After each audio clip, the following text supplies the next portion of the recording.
Welcome to Hochoka Podcast. What's all this talk about Indigenous ways of knowing? Why should a school for Native American students seek to develop measurements of student achievement based on Indigenous knowledge systems? Let's talk to someone who can help us appreciate this complex topic. Hello, Mitakiepi, and welcome to Hochoka here at the center of St. Joseph's Indian Schools campus. I'm Scott Wooster, your Hochoka host. Today we are joined by Dr. Melanie Nadeau, Graduate Program Director and Assistant Professor at the Indigenous Health PhD program at the University of North Dakota Grand Forks School of Medicine and Health Sciences. She is an enrolled citizen of the Turtle Mountain Band of Chippewa Indians in Belcourt, North Dakota. We got to know her in episode 1 this season, and we have her back today to talk about the work she is doing with us to implement an Indigenous evaluation framework for our programs. The reason that we have you here today, as you well know, is because we're talking about developing new measurements of student achievement that are based on Indigenous knowledge system. And the idea is to meet the students that we have. The students here at St. Joe's are Indigenous students, and we're trying to meet them in a culturally intentional way. Does that make sense? Yes. Okay. So today I want to set the stage for our audience that we talk to here by exploring the differences between Western science and Indigenous or traditional Native knowledge systems. I think this key is very important for us as we seek to improve the programs that we have here on campus. So for those who need a little explanation of that worldview, in something that I read to get ready for today and for this conversation that we'll have, there's a word cloud exercise that you do with students. And for me, the results of that exercise actually are a pretty accurate illustration of that worldview. Long introduction. Can you walk us through what that might mean to you? When we talk about Indigenous knowledge systems, we want to start with what people value. Okay. We have 570 plus federally recognized tribes in the United States. That does not include state recognized tribes, and that does not include those who are still fighting for recognition, and that does not include those who were annihilated. So there's a lot of diversity. And Absolutely. I try to explain to people that Native people are the smallest population in the United States. However, we are the most diverse population in the United States. Yep. And so tribes differ in their resources, in their language, their culture, their cultural practices. So you're going to see a lot of differences in the way. There are similarities across that resonate, but each tribe is unique in their own way. Right. And the approach to the work needs to be unique. And when you're, even myself as a tribal member, if I'm working with other tribes, I have to inquire and say, okay, how do you want to start this out? What do you value? And then how do those values translate to the work that you're doing? And that's where we start. Okay. And from there, then we start to determine how the work is going to look. And so you always have to go back to the values. Yep. And then that'll resonate through everything that you do. Now, specifically with the cloud exercise, how does that begin to work into to bring about that worldview or to help people express those values? So the cloud exercise is a lot of fun. We've used it in a couple of different ways. One of the ways that we've used it is I was asked to come in and work with tribes to facilitate conversations around historical trauma and resilience.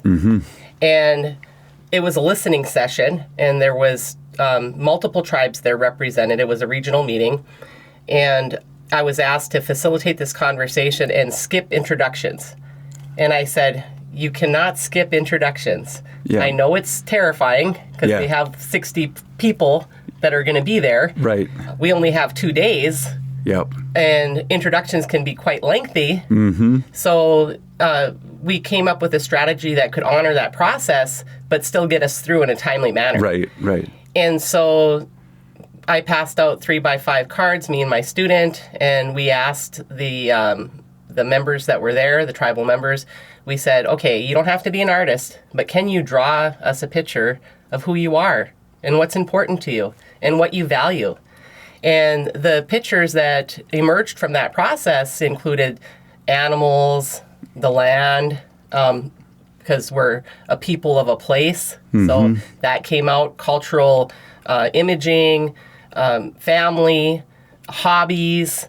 So really getting to the core of who a person is and what's important to them. Right. And the introductions, we had a slide up, your name, your tribe, what program you work for, describe what's on your card. Yeah. And we ended up getting through 60 introductions in an hour. Yeah. Which was amazing. Yeah. And we ended up gathering such rich information from that process that my student was there just grabbing the keywords Yeah. and punching them into this cloud. Yep.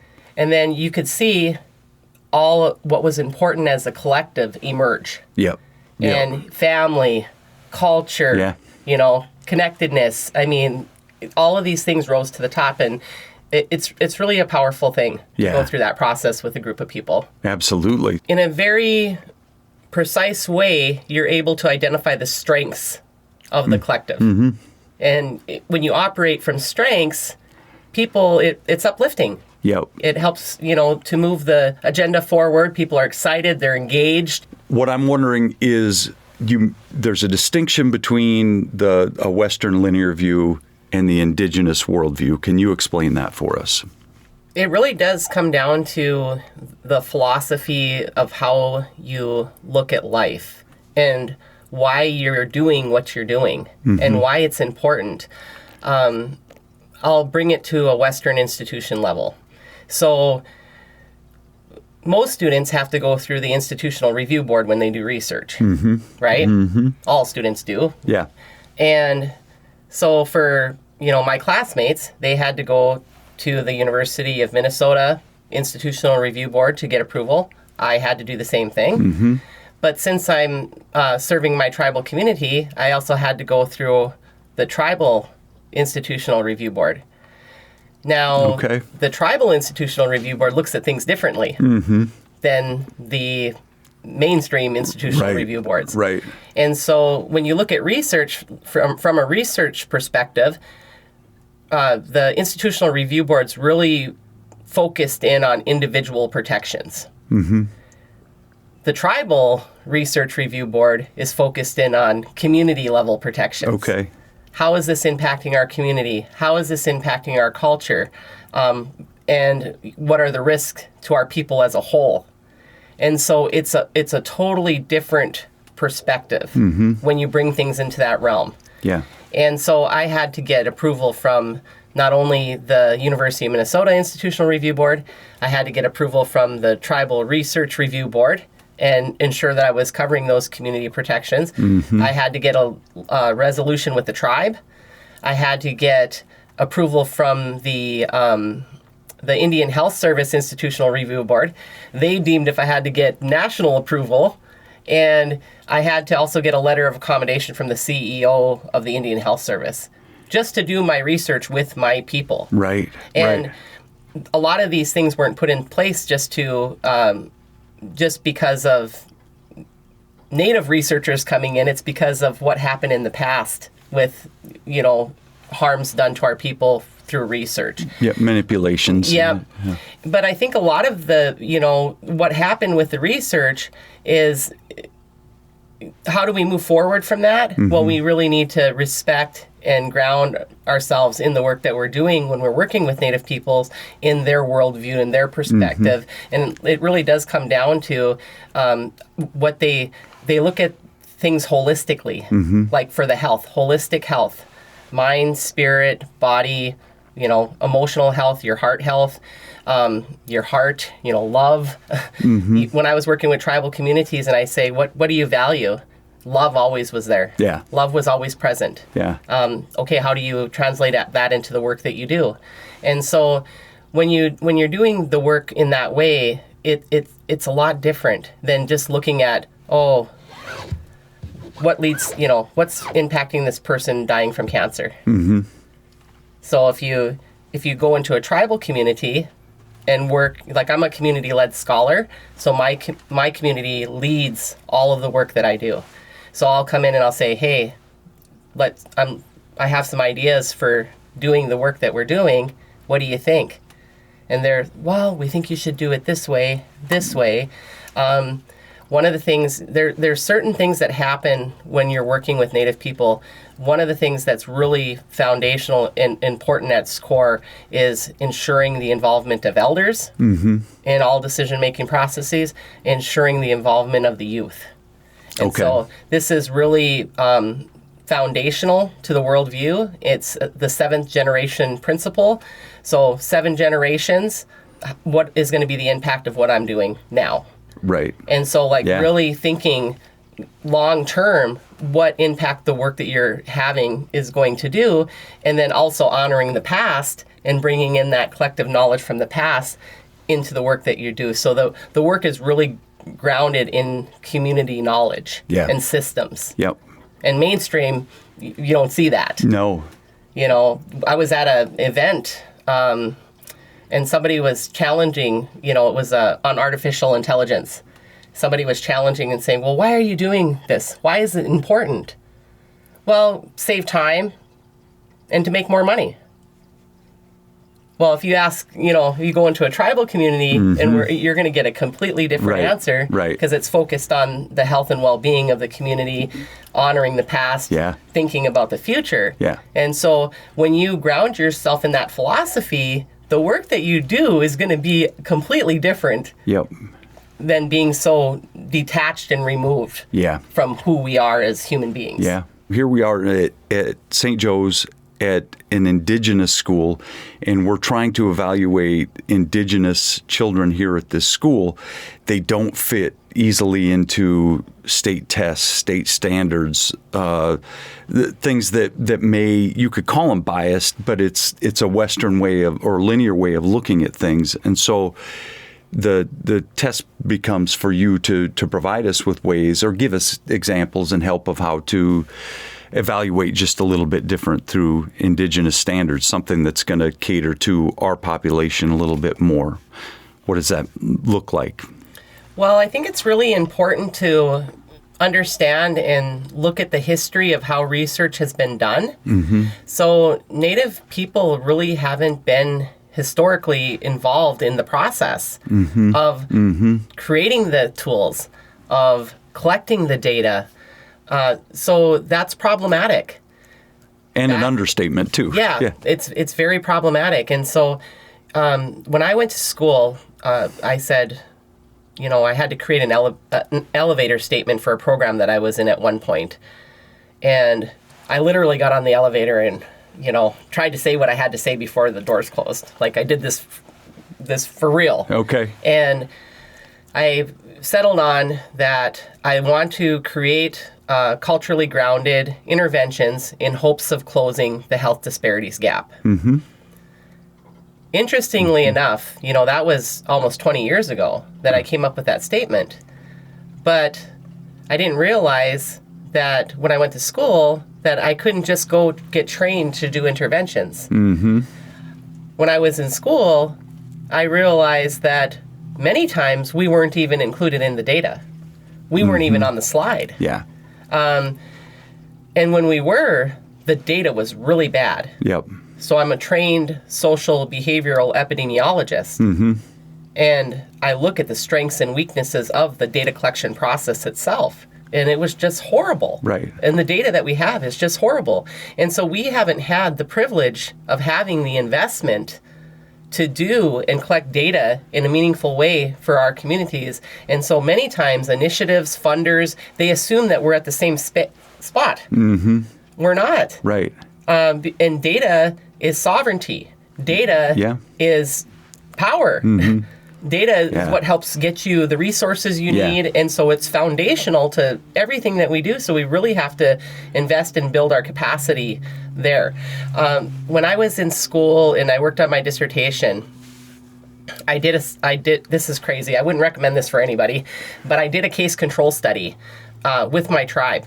And I looked at breast cancer, and I looked at over 400 records. And I looked at the clinical file, the electronic health record, the radiology file. And my hypothesis was that the risk factors for breast cancer would be the same, but they would vary in magnitude.